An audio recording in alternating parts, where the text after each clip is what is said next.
Hello, welcome to Noble TV. We are the National Organization of Law Enforcement Executives, the Chicago Metro Chapter. Again, I'm Eugene Williams, once again your host, and this is the place to go to get the latest information on what's going on in law enforcement and what we're doing to bridge the gap between law enforcement and the community. And I'm pleased today to have with me as my guest, Mr. Jeffrey McGee. Mr. McGee is the special agent in charge for the Chicago Field Division of the Bureau of Alcohol, Tobacco, and Firearms.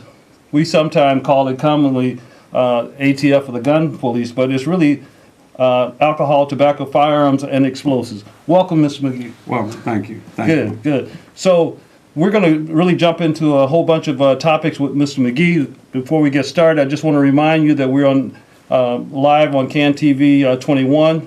We can also be seen on the internet at cantv.org/hotline. So please join us, and thank you all for tuning in. And we're just going to get started here and tell you, you see the number at the bottom of the screen. We will be taking some calls in just a couple of minutes, but first we want to get started. And Mr. McGee, just tell us how you ended up being here, how long you've been with the ATF. Tell us your road to success. Okay. Well, thank you for inviting me. By all means. Like you said, my name is Jeff McGee. I'm a special agent in charge with ATF for this Chicago Field Division. The Chicago Field Division covers the state of Illinois and also the Northern Judicial District of Indiana. I started my law enforcement career about 24 years ago. Okay. I've been in multiple different states to include Minnesota, D.C., Milwaukee, and now I'm here in Chicago as a special agent in charge. So I'm enjoying the job. I'm very blessed to be here to work with the different agencies here, and looking forward to continue our hard work. Well, that's great. You know, and I know it says Chicago Field Division, and you indicated it's not just Chicago that you cover. You cover the entire metropolitan area for the most part, right? Correct. We focus mainly on Chicago, but I have the whole state of Illinois. So wow, the whole state? Correct. Okay. To include Joliet all the way down to Fairview Heights next to St. Louis, and we cover all the way up the Northern Judicial District of Indiana to include Fort Wayne, South Bend, so the Northern Judicial District. So a little busy. Okay.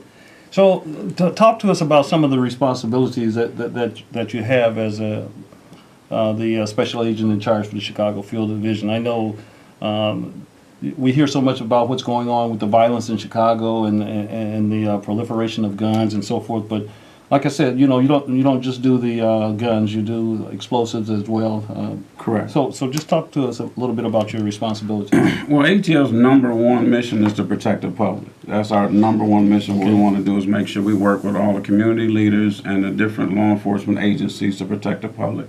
The next thing that we do is make sure that we protect our police officers and our agents when we work these investigations.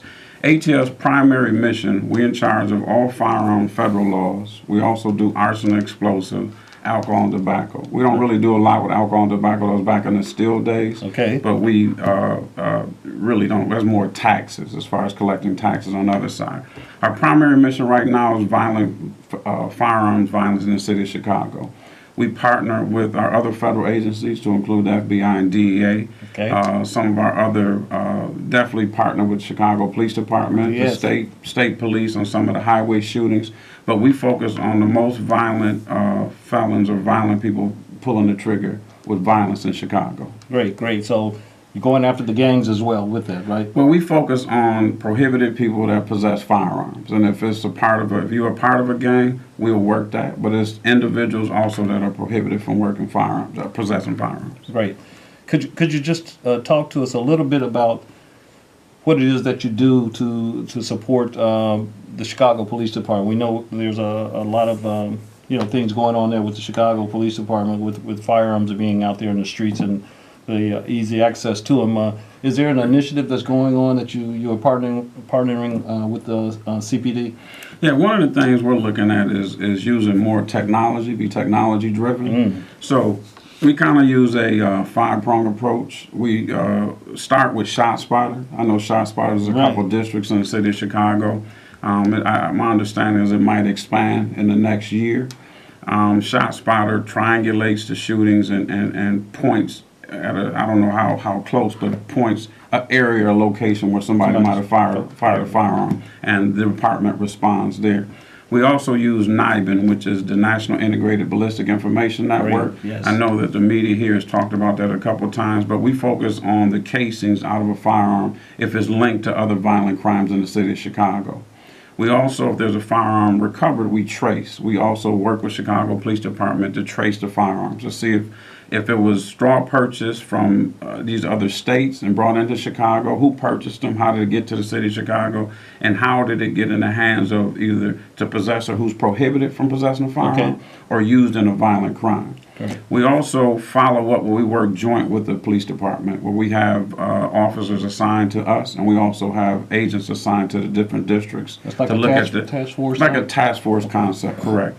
And we also, the most important part is feedback. We got to make sure we give feedback to the community to let them truly understand that, you know, law enforcement is here, number one, to protect them, but we got to have the community to work with the police departments and federal, state, and local agencies, because without them, we will not be successful. So, great.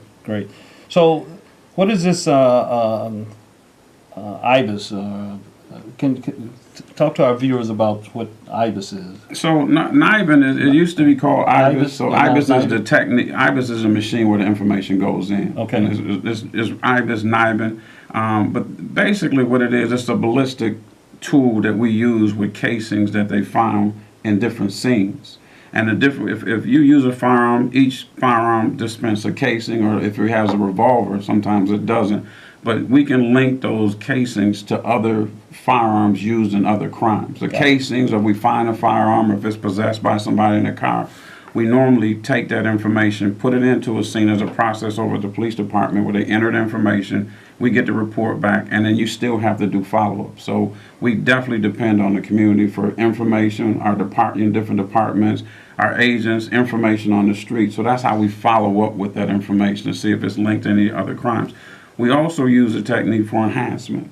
So if we know that gun was used in multiple shootings, we might enhance the sentencing of that person that used that firearm, because it could be linked to multiple shootings in the city of Chicago.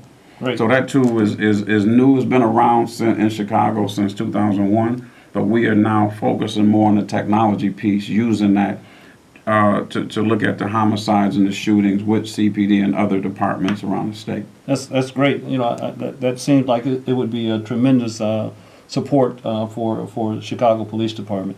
We're going to take a call. I think we have a caller, and we're going to take a call. Caller, are you there? Hi, yes. Thank you so much, N.O.B.L.E. I really appreciate you bringing such persons as the ATF coming to the CAN TV. But my question is the ATF looking at the railroad burglaries of guns that are running rapid in the Chicagoland area? Thank you for that question, caller. You're talking about rail cars passing through the city of Chicago and burglaries of the rail cars. Yeah. So so what happens is the firearms are purchased from a manufacturer. The manufacturer is the one who makes the firearms. The firearms are distributed to retailers all around the country. Chicago is a hub for the train system to come through Chicago before it goes to other states. So as it passed through interstate means it's passing from one state to the next. We're involved with the police department to investigate those crimes when anything such as firearms are stolen from the train cars. Now, the cars are not marked. They're not looking to go to try and steal firearms. The cases we've been working, we've found clothes and electronics and other items. So it's not like they're looking or the cars are labeled that way. So we're working with the Amtrak. We're working with the rail system. We work joint with Chicago Police Department. So we do work joint and looking at how can we secure those cars as they come through the state of Illinois so they won't get stolen. So we're working on that process right now. Great. You know, it's often been said that Chicago has had some of the most strictest of gun laws around, but each year Chicago continues to recover more weapons than any other city or any agency. And I just read recently that they recovered more weapons this year than both L.A. and New York together. So can you explain to our viewers about what a straw purchase is, and then maybe after that you can talk about what the source states are for the guns that are recovered here, where are these guns coming from if if no guns are sold in the city of Chicago? So if you can start with telling us about straw purchasing. So, well, let me start by number one. There's 22% of the guns that come from Indiana, from the other state, because it's so close. 40-some% of the guns come from other states, such as Mississippi and other states around the country. I-57, I-57, 94, they come from all over in Chicago, to end up in the city of Chicago or the suburbs. Okay. A straw purchaser is a person that legally can possess a firearm. If the firearm's purchased for their usage and it ends up into a prohibited person's hand, and that firearm is not reported stolen, or for some reason it is used in a crime and we recover it and we trace the gun back to the purchaser, we go back to the federal firearms licensing and find out who purchased that gun and ask them legally where'd that gun go, what happened to it, and how it ends up in the hands of the person who committed the crime. As you know, the state of Illinois a couple months ago or a month ago just passed a firearms trafficking law, state law. Federally, there is no federal trafficking law, but the state has a trafficking law that they just passed. So the state can charge that now. Got it. Great. You know, I mean, it's really good to hear, all of the things that ATF brings to the table in support of CPD and all of the agencies across the, Chicagoland area. It's never been needed more than it is right now. But let me just do a little housekeeping again. We want to remind you, you're watching Noble TV here on CAN TV 21. You can also see us on the internet at cantv.org/hotline. We'll be happy to take some calls. You see the number there at the bottom of your screen, 312-738-1060. So by all means, please call in. I know you started talking about what your career here. Now we want to talk about a few more of these investigative matters, but you started telling us about your career and how long you've been with ATF, but we were bringing you on here because NOBLE highlights all of the top executives in law enforcement agencies, from the federal to the state to the county to the local, and we're pleased to have you here as the special agent in charge for ATF. But I just heard that this might be short-lived. It is. Okay, what? Tell our viewers about it right quick, and then after that we'll take a call. So Okay. caller, just bear with us. We'll be with you in just a second. Okay. Well, I started my career in Minnesota. I was there for about 8 years. I ended up going to D.C. working in headquarters in our intel unit for about 5 years. Got promoted as a supervisor in our intel unit. I'm an intel person. I love intel. I ended up going up the ranks. I got drafted to go work with our prior director to write our new currently frontline strategy, working on violent crime and not just be information-led, but more technology-led. Okay. From there, I got promoted a couple of times, went to Milwaukee, Minnesota, and I got promoted back here as a special agent in charge. I just got promoted again to the Deputy Assistant Director in charge of HR, which is, I'm in charge of our whole academy, leadership, hiring, and recruiting. And it's a good job because I can definitely bring on minority agents, which I'm in that role to do. Yes. I can make sure that we get the proper training. But I've always been a person that wanted to make changes as a little kid. I've always been that kid that picked the football team. I got picked, not last on the basketball team, but close, but just kind of athletic. But it's definitely a great career. I've been all over the country. I've been all over the world. Been to Africa a couple of times. Went over to Europe, but definitely a great career. Plus, you get to protect the public, work. You meet great people, great officers, and it's a rewarding job. Great. Well, you've been here about a year, and now you're going to be promoted, but if I understand it correctly, you'll still have a considerable footprint here, even in your new promotion. Correct, because I'm in charge of training. So I'm in charge of still implementing the strategies that I've implemented with the department the last year. Great. I'm in charge of making sure I bring the right bodies to the city of Chicago so we can work with the citizens in Chicago to make sure we represent the right color. Got it. Thank you. Okay, let's see if that caller is still on. Caller, are you there? Hello? Yes. Your question or comment? I have a question. With the changes in all of the concealed carry laws in the Chicagoland area, is there any advice that you would have for people to secure their weapons and keeping their weapons from getting out on the street? Thank you for that question. You know, the main thing that we is like our agents, or I tell our other halves, or your relatives or whatever. But the easiest way, because again, a lot of the firearms right now that we find on the street are either from federal firearms licensees. There's a lot of break-in where they're not securing their firearms. The other half are coming from resident burglaries.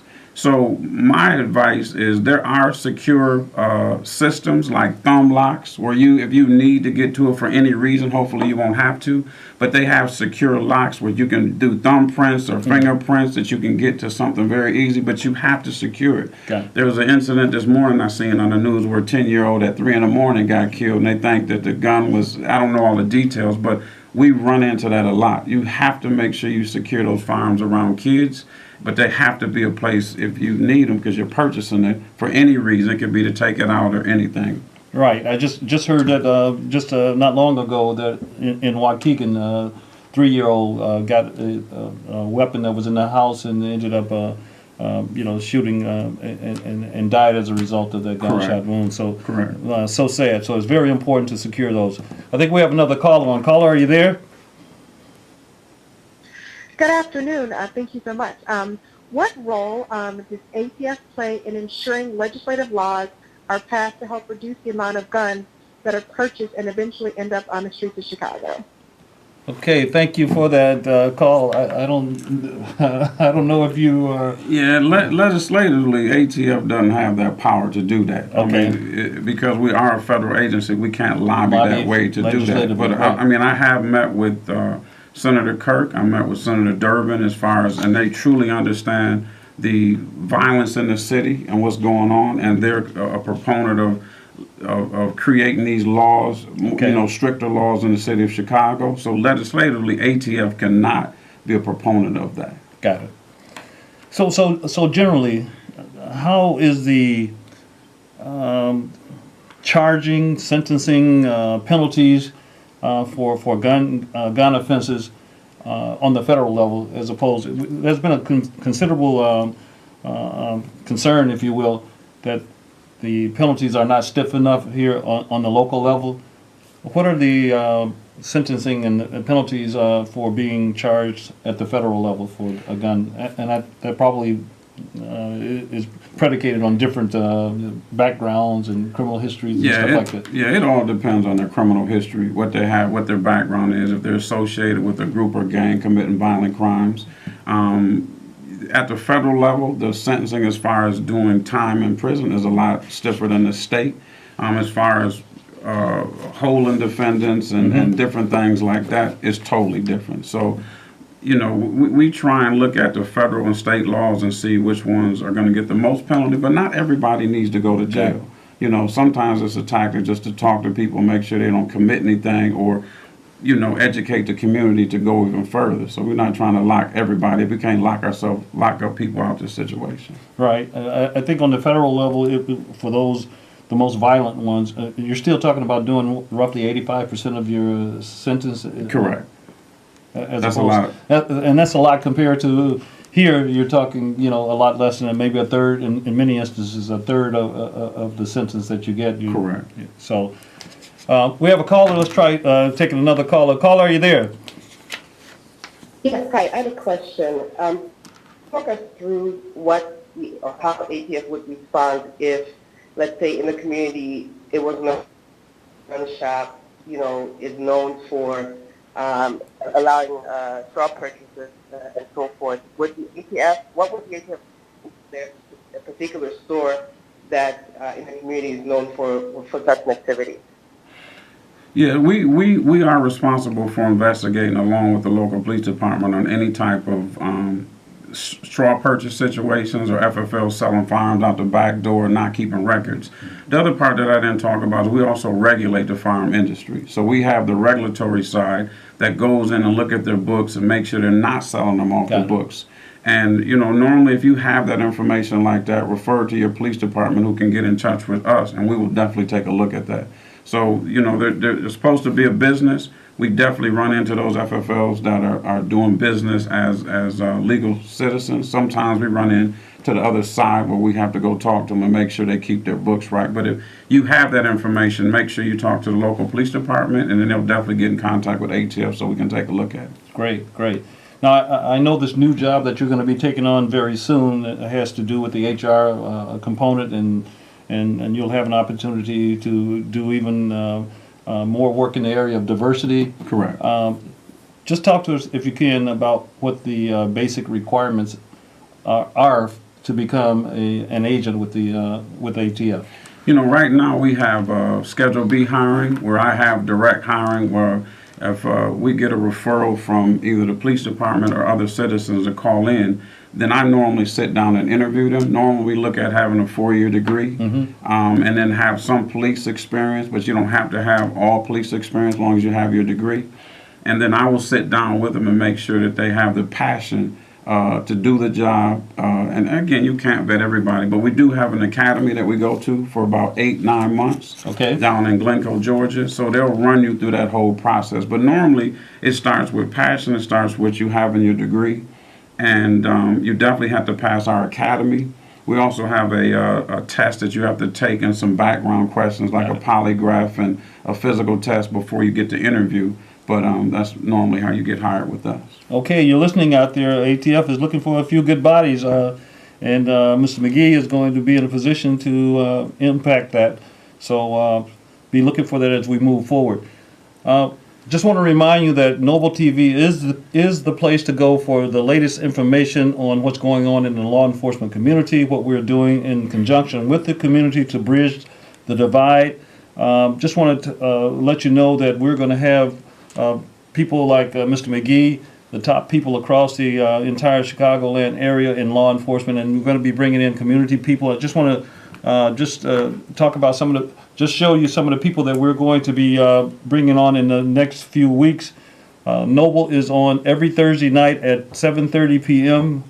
So join us at 7:30 p.m. You're going to have we have just what you're seeing is just a few of the guests that we're going to be having coming up soon. So we definitely want you to be joining us every Thursday night at 7:30. So Mr. McGee, we talked about just briefly interacting. You know, a lot of time the federal agencies kind of get the knock that they don't interact enough with the community. You know, that was definitely one of the reasons I wanted you to be on here, so that all of the households throughout the CAN TV would have an opportunity to see and hear you. But what do you do in terms of community outreach? Do you have opportunities to go out and engage the community? Yeah, so I'm from the Midwest. Okay. So I have relatives that live on the south side and the west side of Chicago. Okay. So I'm invested in the city. Yep. Just because you don't live here don't mean you're not invested. All right. So my job coming here this last year is to make sure that we are engaged. So I just don't want all our agents investigating the community. We have to make sure we talk to the community. We get out to the church organizations. I always try to partner with CPD, with the superintendent and other districts when they have any type of community events. Great. I make sure that I'm out there. If you talk to anybody, I've been to multiple different events, multiple churches, working with the local churches. So we have to get back to that. It's not all about, I know there's a lot of, the media and law enforcement in general right now is bad, but law enforcement is not all bad. And there are, the first thing I always say is if anything happened, the first thing you're going to do is call 911 for the police department. So again, we do have good agents, great officers out there. We got to work with the community to continue to go forward to try and solve this problem joint. That's great. That's great. We're kind of winding down, but I want to remind everyone that, we have our dinner dance that's coming up, our NOBLE dinner dance that's coming up.